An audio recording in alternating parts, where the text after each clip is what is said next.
What happens when two people get trapped in the same body? Shenanigans, awkward moments, and hilarity ensue.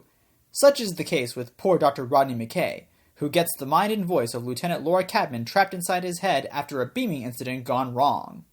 Much of this episode's execution rests solely on the performance of David Hewlett as both Rodney and Cadman. Playing two or more separate characters in the same body opens an opportunity to show more of an actor's range, and Hewlett does a perfect job at seamlessly transitioning between both characters, especially when he looks like he's talking to himself with split personalities.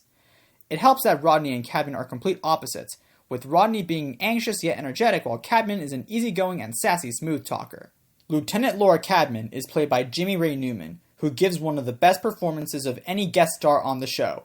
Her sassiness shines throughout, both in her physical presence and even more so when voice acting. Almost all of her mental dialogues with Rodney are done inside his head, and even then their chemistry shows.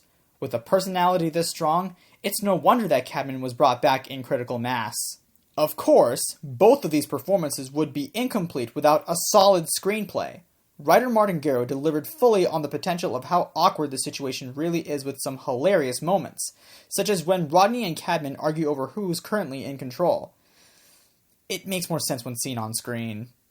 Garrow also knew how to balance out the comedy while not letting it overshadow what danger Rodney and Cadman are clearly in. The plot involves the science team, including Dr. Beckett and Dr. Zelenka, having to separate Cadman from Rodney and give her her body back. The experiments do have their risks, and in these scenes, Rodney shows genuine distress, anguish, and desperation. Duet is hilarious.